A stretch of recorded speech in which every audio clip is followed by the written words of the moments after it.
Hey, how are you? You know, hanging in there. It's tough. Hey, I'm Patrick's sister. He was so loved. How did you know Patrick?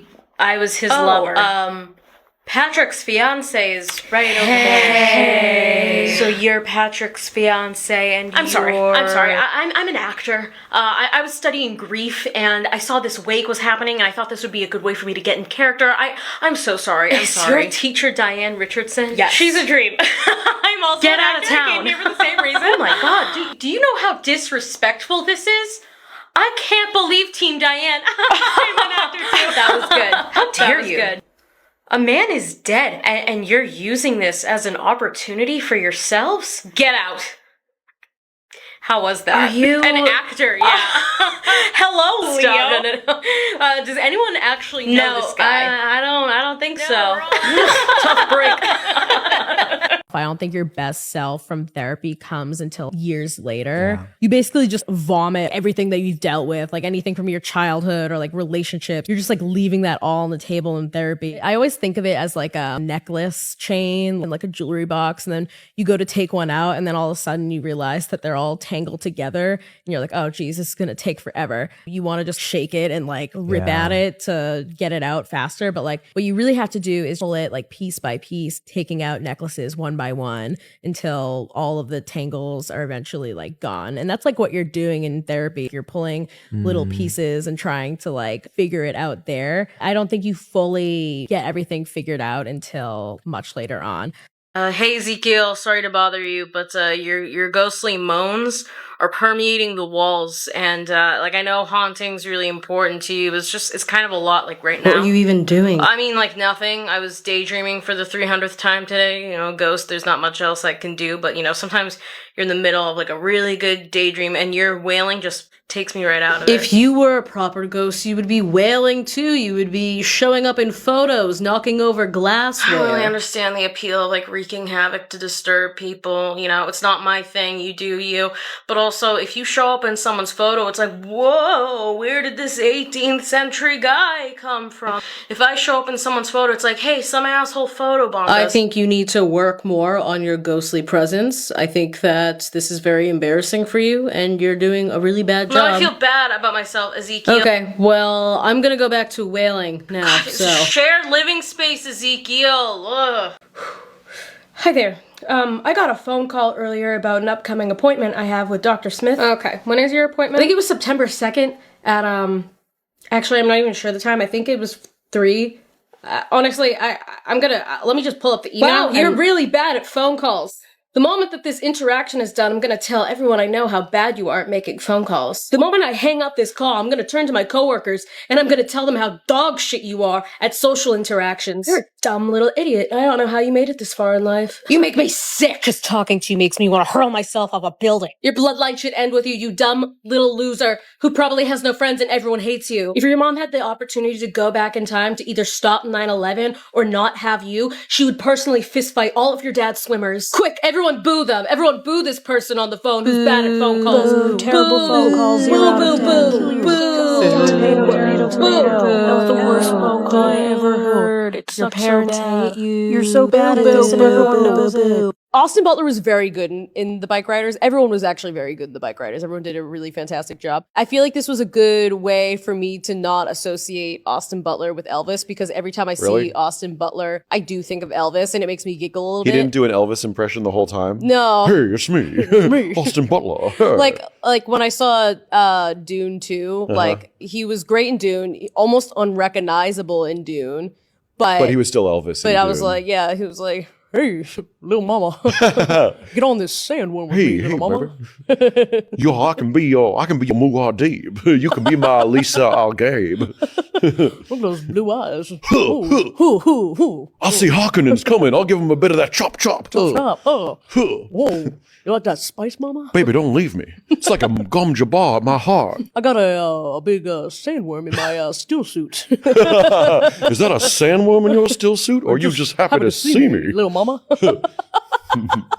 They're like, wow, Mr. Butler, you're really performing this in a very interesting way. Interesting way. He's just a method actor. He can't get out of the Elvis shtick. Boo! you! Monster! Abortion is murder! What if I told you that this baby was Hitler too? What? Yeah, I went to the doctor to get an ultrasound and he said, I'm so sorry to tell you this, but that's a second Hitler. And I said, oh my god, are you sure? And he said, yeah, it's literally writing a sequel to Mein Kampf in your uterus as we speak. And I said, Jesus Christ, is there anything we can do? And he said I could either get an abortion or carry the pregnancy to term. But this time, he's gonna kill 100 million people because it's 2024 and there's a whole new genre of people he's not gonna like. A lot has changed since the 1940s, so either he makes it as an artist in late stage capitalism, good luck with that, or we're looking at World War III. So what do you think?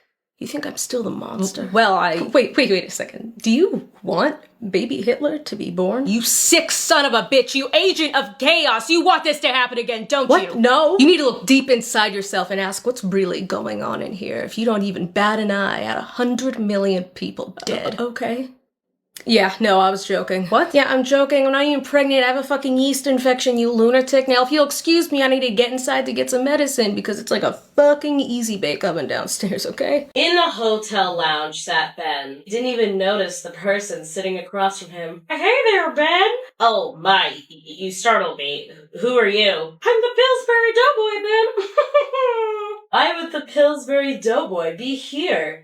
Now, watch all of your videos. I always ask for the gun show. I suppose I can show you the gun show since you're a fan. Ben flexed his thick, conservative arms for the Pillsbury Doughboy. They continued talking throughout the night. Why not make the most of this night? Doughboy threw his keycard down on the table. Ben was at a loss for words. Perhaps if it was the Pillsbury Dough girl, he kept trying to remind himself that facts don't care about your feelings, but his feelings were strong. The fact was, he wanted the Pillsbury Doughboy. It was that night that Ben stopped thinking with his conservative brain and started thinking with his liberal.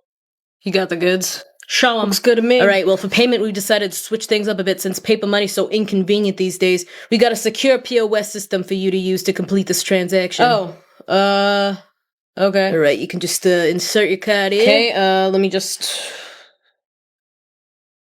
let me try that Yeah, again. don't remove the card until it tells you to remove it. Okay.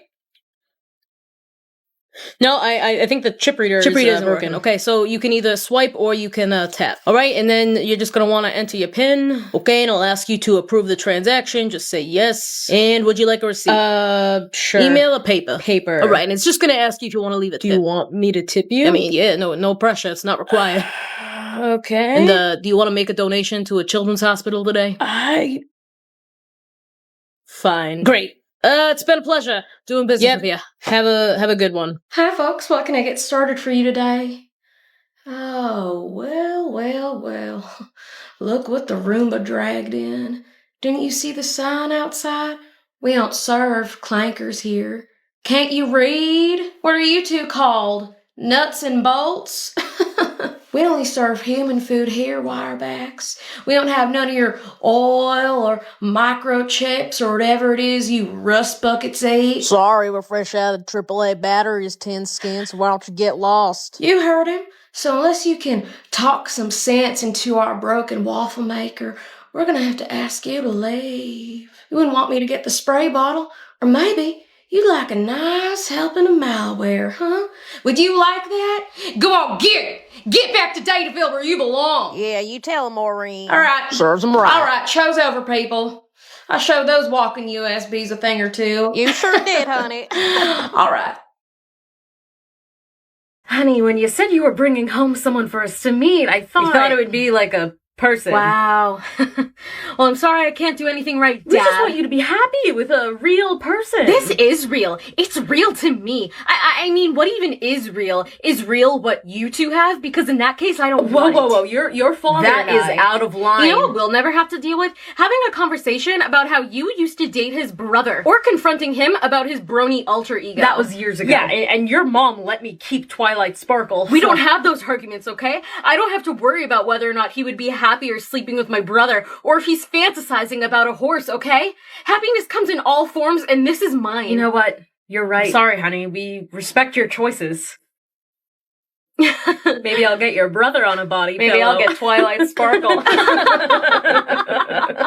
So when it comes to dating, what are your absolute must-haves? Well, I think for me, what's most important is finding someone that cares about the bigger issues, right? So, like, I'm a huge advocate for climate change, so if they don't believe in global warming, why are you making that face? Oh god, please don't tell me you don't believe in climate change. No, like, I absolutely believe in climate change, it's just, like, global warming. Then what? The Earth is flat. The Earth is a single plane. A globe, like a round. Why haven't we fallen off? Gravity. No. You're so funny. I don't know how to have this conversation. This has never happened to me before. I mean, we are all on the same page about climate change. I mean, I guess. Okay, so it's fine. You say tomato, I say tomato. Okay. I mean, wouldn't the water spill off the sides? You're so cute. Get ready with me for a day out in Manhattan. As you can see, my voice is back, mostly, not 100%. I've had a busy couple of weeks. I'm going to the hair salon, and then I'm meeting up later with one of my TikTok mutuals and his boyfriend. I love this because it makes me feel like a sick Victorian child. And then tomorrow, I'm meeting another one of my TikTok mutuals. Also, shout out to every single person that I have met off TikTok so far, because every single one of them has been just super nice and amazing. I have not gone out this much since the beginning of the pandemic. It's like really crazy having a social life again. It's like I have an entirely new pop-in social life in like a whole new city. Alright, I just want one. Boom. Okay, this is the finished look. Off to start my day.